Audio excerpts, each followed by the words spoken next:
हमारे साथ में इस समय उत्तर प्रदेश के पूर्व उप मुख्यमंत्री डॉक्टर दिनेश शर्मा जी हैं। सर, सबसे लंबा कार्यकाल रहा महापौर के पद पर आपका, ऐतिहासिक कार्यकाल कहते हैं उसे, और एक बार फिर से सभी 17 नगर निगम में पहली बार हुआ जब भाजपा के महापौर। मेरे लिए तो अद्भुत है। मैं जब महापौर था तो विपक्ष में, प्रदेश में और केंद्र में दोनों में जो है वो विपक्ष की सरकार थी, और आज सत्ता के 17 महापौर बीजेपी के एक साथ शपथ ले रहे हैं। ये मोदी जी और योगी जी का आकर्षण है। जनता के प्रति जवाबदेही के साथ में जो सुशासन की व्यवस्था लागू करी, जो इंफ्रास्ट्रक्चर को ठीक किया, आज उत्तर प्रदेश की सड़कें मैं समझता हूँ जो संपन्न राज्य पूरे भारतवर्ष के गिने जाते हैं उनसे कहीं बेहतर दिखाई पड़ती हैं। निश्चित रूप में उत्तर प्रदेश आज एक भारत का एक मॉडल स्टेट बना है और लखनऊ भी उसकी तरफ अग्रसरित हुआ है। लखनऊ भी अटल जी की नगरी है और अटल लखनऊ अटल के जो एक कहावत है वो निरंतर सबके सतत प्रयत्न से पूरी हो रही है। सर, एक सवाल इससे इतर, सपा अध्यक्ष अखिलेश यादव ने एक ट्वीट किया है कि अगर भाजपा के सांसदों विधायकों ने काम किया होता तो जो अपना महासंपर्क अभियान चला रहे हैं इसके लिए बाहर से मंत्रियों को नहीं बुलाना पड़ता। उनको भारतीय जनता पार्टी की कैडर बेस्ड पार्टी की रीति से शायद लोग परिचित नहीं होंगे, क्योंकि दूसरे दलों में तो नेता हैं, कार्यकर्ता है ही नहीं। बीजेपी में सब कार्यकर्ता हैं और सारे कार्यकर्ताओं की उपयोगिता है। इसीलिए ये पहले से ही, मतलब जब से जनसंघ की स्थापना हुई तब से ये व्यवस्था है।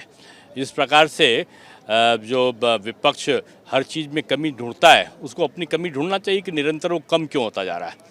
उत्तर प्रदेश में स्थानीय निकायों में भी सफाया हो गया, 2019 में लोकसभा में सफाया हो गया, तो 2022 में विधानसभा में सफाया हो गया।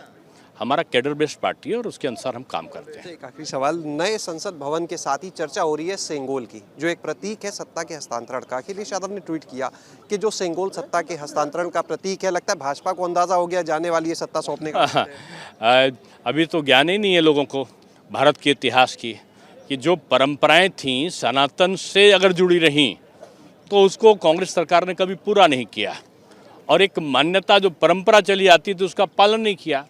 मोदी जी को तो साधुवाद देना चाहिए कि वो हर परंपरा को वो एक निष्पक्ष भाव से लागू कर रहे हैं, जो हमारे भारत की व्यवस्थाओं में उसका एक अंग था।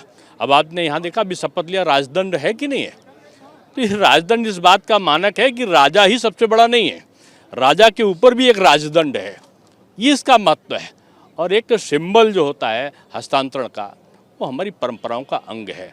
मंदिरों में, मठों में के जो सर्वश्रेष्ठ विद्वान होते थे वो जाके राजा को वो सिंबल प्रदान करते थे। मैं कहूँगा अब ज़माना बदल चुका है, कांग्रेस को अपनी सोच पे पुनर्विचार करना चाहिए। अब कांग्रेस को एक ही प्रकार की मानसिकता से उबरना चाहिए। बहुत बहुत शुक्रिया बात करने के लिए। तो ये थे हमारे साथ में पूर्व deputy CM doctor Dinesh Sharma, जिन्होंने सपा कांग्रेस सभी दलों पर निशाना साधा और कहा कि अभी फिलहाल विपक्ष के जो लोग हैं उन्हें परंपराओं का ज्ञान ही नहीं है। कैमरा सहयोगी प्रमोद के साथ शैलेश अरोरा, एबीपी गंगा, लखनऊ।